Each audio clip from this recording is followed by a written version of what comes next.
नमस्ते, म डिबी कार्की। डायरीभित्रका गजलहरूलाई बाहिर निकाल्ने सिलसिलामै छु आज पनि म। डायरीका पानाहरू पल्टाउँदै जाने क्रममा आजभन्दा करिब 20औं वर्ष अगाडि लेखेका गजलहरू फेला परेका छन्। तिनै गजलहरूलाई म आज तपाईँहरू समक्ष प्रस्तुत गर्दैछु। कृपया सुनेर साथ दिनुहोला। र मेरो पहिलो गजल यसरी सुरु हुन्छ। साहित्यको खेती गरी बाँच्न पनि सकिँदैन। साहित्यको खेती गरी बाँच्न पनि सकिँदैन, श्रीमतीको कानभरि टाँस्न पनि सकिँदैन। साहित्यको खेती गरी बाँच्न पनि सकिँदैन, श्रीमतीको कानभरि टाँस्न पनि सकिँदैन। शब्द शब्द सङ्गालेर विशाल शब्दकोशबाट, शब्द शब्द सङ्गालेर विशाल शब्दकोशबाट फुलबुट्टे चोली सिउँदा गाँच्न पनि सकिँदैन, साहित्यको खेती गरी बाँच्न पनि सकिँदैन। सङ्गीतको शौखिन हूँ तर पनि जिन्दगीमा, सङ्गीतको शौखिन हूँ तर पनि जिन्दगीमा आफ्नै गजल गुनगुनाई नाच्न पनि सकिँदैन, साहित्यको खेती गरी बाँच्न पनि सकिँदैन। साहित्यिक बाटिकाको कलकलाउँदो बिरुवालाई, साहित्यिक बाटिकाको कलकलाउँदो बिरुवालाई झरैदेखि उखेलेर मास्न पनि सकिँदैन, साहित्यको खेती गरी बाँच्न पनि सकिँदैन।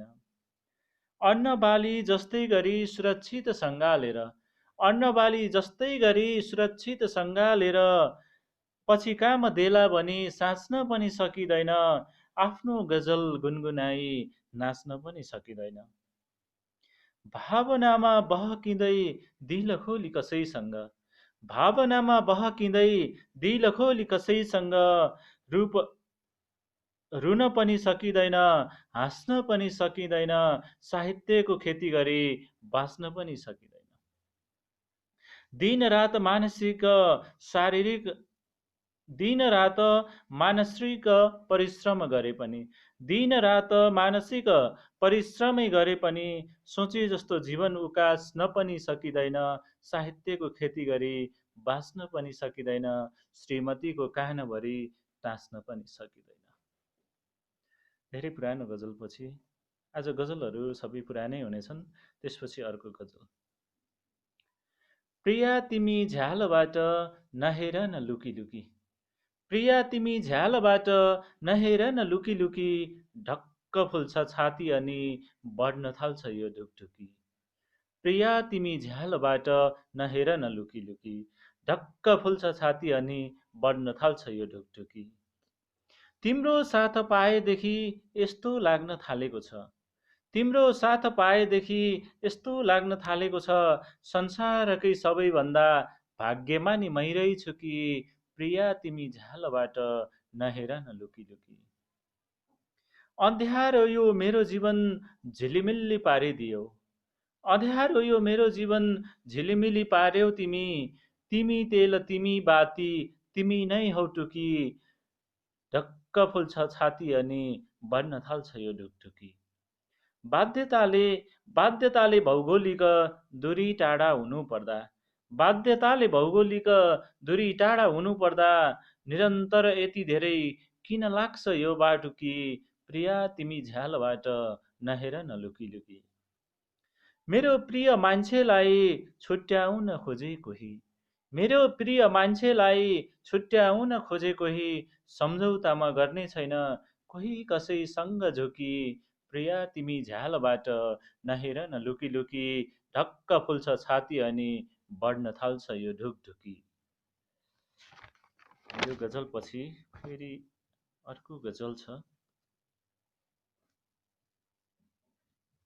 केही गुनासो छ तिमीसँग, केही गुनासो तिमीसित छ, प्यार पनि त असीमित छ, केही गुनासो तिमीसित छ, प्यार पनि त असीमित छ।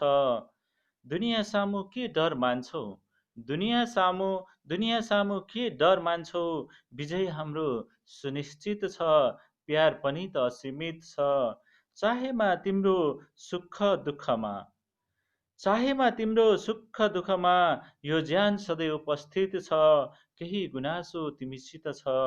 सुन्दर फुलको के बयान गर्नु, सुन्दर फुलको के बयान गर्नु, त्यो भन्दा जीवन सुगन्धित छ, प्यार पनि त असीमित छ, केही गुनासो तिमीसित छ।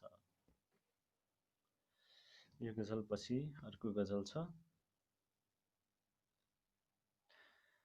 याद गरी राख फेरि बिर्से भन्न पाउँदैनौ, याद गरी राख फेरि बिर्से भन्न पाउँदैनौ, पछि मैले भेट्दाखेरि बिर्से भन्न पाउँदैनौ। याद गरी राख फेरि बिर्से भन्न पाउँदैनौ, पछि मैले भेट्दाखेरि बिर्से भन्न पाउँदैनौ। छुट्नु अघि नजरमा नजर त्यो मिलाएर, छुट्नु अघि नजरमा नजर त्यो मिलाएर, जाऊ राम्रोसँग हेरी बिर्से भन्न पाउँदिनौ, पछि मैले भेट्दाखेरि बिर्से भन्न पाउँदिनौ। बाध्यता र व्यवस्थाको बनावटी कुरा गर्दै, बाध्यता र व्यवस्थाको बनावटी कुरा गर्दै, विदाईका शब्द केरी बिर्से भन्न पाउँदिनौ, याद गरी राख फेरि बिर्से भन्न पाउँदिनौ। मेरो माया फुल्ने बोट परायाको अङ्गालोमा, मेरो माया फुल्ने बोट परायाको अङ्गालोमा, निसङ्कोच बेरी बेरी बिर्से भन्न पाउँदिनौ, याद गरी राख फेरि बिर्से भन्न पाउँदिनौ। तिमीलाई मुटुभित्र सजाएर राखेको छु, सजाएर राखेको छु, तिमीलाई मुटुभित्र, कसै गरी माया मेरी बिर्से भन्न पाउँदिनौ, याद गरी राख फेरि बिर्से भन्न पाउँदिनौ, पछि मैले भेट्दाखेरि बिर्से भन्न पाउँदिनौ। बिर्से भन्न पाउँदिनौ भन्ने गजलपछि फेरि अर्को गजल तपाईँहरू समक्ष लिएर आउँदैछु। धेरै पुरानो गजल हो। जिन्दगीको भर छैन आज हो कि भोलि, जिन्दगीको भरै छैन आज हो कि भोलि, बाँच्ने रहर मरिसक्यो चलाऊ अब गोली। जिन्दगीको भरै छैन आज हो कि भोलि, बाँच्ने रहर मरिसक्यो चलाऊ अब गोली। मलामीले मेरो लास घाट पुर्याएছি, घाट पुर्याएছি मलामीले मेरो लास, अनि तिमी चढे हुन्छ परायाको डोली, बाँच्ने रहर मरिसक्यो चलाऊ अब गोली। प्यास लाग्दा पानी दियो अमृत हो भनी, अमृत हो भनी प्यास लाग्दा पानी दियो, प्यास लाग्दा पानी दियो अमृत हो भनी, झुक्क्याएर अलिकति विष पनि घोली, जिन्दगीको भरै छैन आज हो कि भोलि। मुखमा राम राम हुन्छ बगलीमा छुरा, मुखमा राम राम हुन्छ बगलीमा छुरा, बुझिसक्नु छैन यहाँ दही चिउरेको बोली, बाँच्ने रहर मरिसक्यो चलाऊ अब गोली। मैले माया दिँदा पनि रमाउन सकिनौ, मैले माया दिँदा पनि रमाउन सकिनौ, लाग्छ मेरो मृत्युपछि पक्कै खुसी होली, बाँच्ने रहर मरिसक्यो चलाऊ अब गोली, जिन्दगीको भरै छैन आज हो कि भोलि। जिन्दगीको भरै छैन आज हो कि भोलि, यो अत्यन्त निराशाजनक गजलपछि म फेरि अर्को एउटा केही आशावादी गजल तपाईँहरू समक्ष प्रस्तुत गर्दैछु। बाँचुन्जेल जिउनु पर्छ बलेसरी दियो, बाँचुन्जेल जिउनु पर्छ बलेसरी दियो, बलेसरी दियो बाँचुन्जेल जिउनु पर्छ, बाँचुन्जेल जिउनु पर्छ बलेसरी दियो, मरेपछि दन्ते कथा एका देशमा थियो। लोभी भाँडो कसै गरी नभरिँदो रहेछ, लोभी भाँडो कसै गरी नभरिँदो रहेछ, तडपी हिँड्नु भन्दा बेस सन्तुष्टिमा जियो, मरेपछि दन्ते कथा एका देशमा थियो।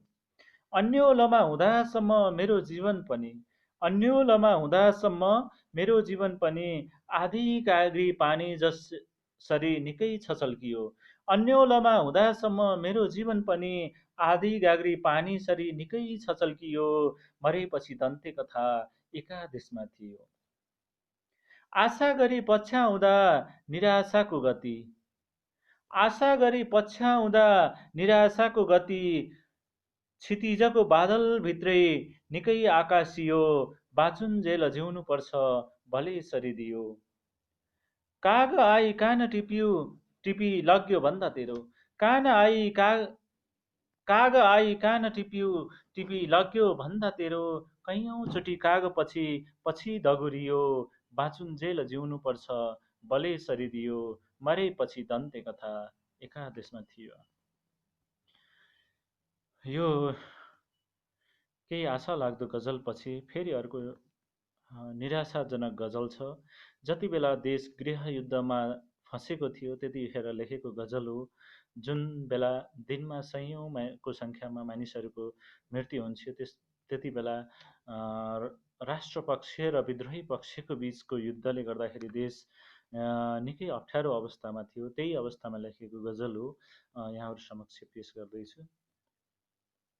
बम बारुदको आवाजले मातृभूमि थर्के जस्तो, बम बारुदको आवाजले मातृभूमि थर्के जस्तो, मलाई त लागेकै छ मेरै मुटु चर्के जस्तो, बम बारुदको आवाजले मातृभूमि थर्के जस्तो।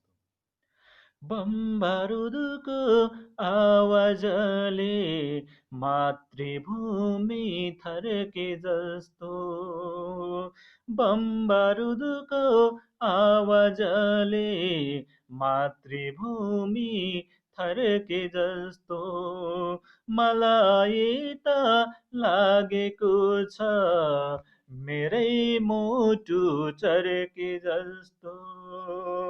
सारा युवा जनशक्ति घरभित्र कैदी बनी, सारा युवा जनशक्ति घरभित्रै कैदी बनी, कुन्जिएर बसेका छौँ दुवै खुट्टा मर्के जस्तो, बम बारुदको आवाजले मातृभूमि थर्के जस्तो। मानिसमा हिजो आज खुसियाली छँदै छैन, जन जनमा हिजो आज खुसियाली छँदै छैन, निन्याउरो चेहरा छ मलामी गई फर्के जस्तो, बम बारुदको आवाजले मातृभूमि थर्के जस्तो। बेसहारा बनाएर कस्तो खेल खेलिस् दैव, बेसहारा बनाएर कस्तो खेल खेलिस् दैव, पीडा दिँदै काटे माथि नुन चुक छर्के जस्तो, मलाई त लागेको छ मेरै मुटु चर्के जस्तो, मलाई त लागेको छ मेरै मुटु चर्के जस्तो। हरे दैव मुलुकमा के भो यस्तो विडम्बना, हरे दैव मुलुकमा के भो यस्तो विडम्बना, आफ्नै मान्छे भेट्दा पनि गर्नु पर्ने तर्के जस्तो, बम बारुदको आवाजले मातृभूमि थर्के जस्तो, मलाई त लागेकै छ मेरै मुटु चर्के जस्तो, मेरै मुटु चर्के जस्तो, मेरै मुटु चर्के जस्तो। यो उति बेलाको समसामयिक गजलपछि फेरि आजको बसाइमा अर्को एउटा अन्तिम गजल प्रस्तुत गर्दैछु, जुन चाहिँ गजल यसरी सुरु हुन्छ। नगर भो अति माया छुट्नु पर्दा गाह्रो हुन्छ, नगर भो अति माया छुट्नु पर्दा गाह्रो हुन्छ, बिछोडमा आँसु तप्प तप्प झर्दा गाह्रो हुन्छ, नगर भो अति माया छुट्नु पर्दा गाह्रो हुन्छ। के छ थाहा छैन परायाको दिलभित्र। परायाको दिलभित्र के छ थाहै छैन। के छ थाहै छैन परायाको दिलभित्र। आफूलाई भन्दा बढी विश्वास गर्दा गाह्रो हुन्छ। बिछोडमा आँसु तप्प तप्प झर्दा गाह्रो हुन्छ। खडेरीको खेती जस्तै हुन सक्छ माया पनि। खडेरीको खेती जस्तै हुन सक्छ माया पनि। जानी जानी ढुङ्गामाथि बिउ छर्दा गाह्रो हुन्छ। नगर भो अति माया छुट्नु पर्दा गाह्रो हुन्छ। दायाँ बायाँ नसोचेर पिरतीमा अन्धो बनी। दायाँ बायाँ नसोचेर पिरतीमा अन्धो बनी। अँध्यारोमा तिर हान्न अघि सर्दा गाह्रो हुन्छ। नगर भो अति माया छुट्नु पर्दा गाह्रो हुन्छ। विरहको दि विरहको निम्ति माफ गर्नुहोला। विवाहको निम्तो दिन बिन्ती मलाई नसम्झिनु। विवाहको निम्तो दिन बिन्ती मलाई नसम्झनु। पराईले तिम्रो खाली सिउँदो भर्दा गाह्रो हुन्छ। नगर भो अति माया छुट्नु पर्दा गाह्रो हुन्छ। बिछोडमा आँसु तप्प तप्प झर्दा गाह्रो हुन्छ। धन्यवाद यहाँसम्म तपाईँहरूले सुनेर साथ दिनुभएकोमा। र आजको बसाइमा यति गजलहरू सँगसँगै तपाईँहरूसँग बिदा हुन चाहन्छु। तपाईँहरू जे जस्तो अवस्थामा हुनुहुन्छ सुरक्षित साथ रहनुहोस्, आफ्नो स्वास्थ्यको ख्याल गर्नुहोस्। महामारी दिन प्रतिदिन फैलिँदै गइरहेको अवस्था छ र यो बेलामा हामीले आफ्नो ज्यानको सुरक्षा आफै गर्न सकेनौँ भने स्थितिले भोलि हामीलाई निकै पछुतो भुमरीमा खेलाउन सक्छ, पछुतो हुन सक्छ। त्यसै कारणले गर्दा पनि आफ्नो स्वास्थ्यको ख्याल आफै गर्नुहोला भन्दै यहाँहरूबाट आजको बसाइमा तपाईँहरू समक्ष बिदा हुन चाहन्छु। हस्त धन्यवाद, नमस्कार।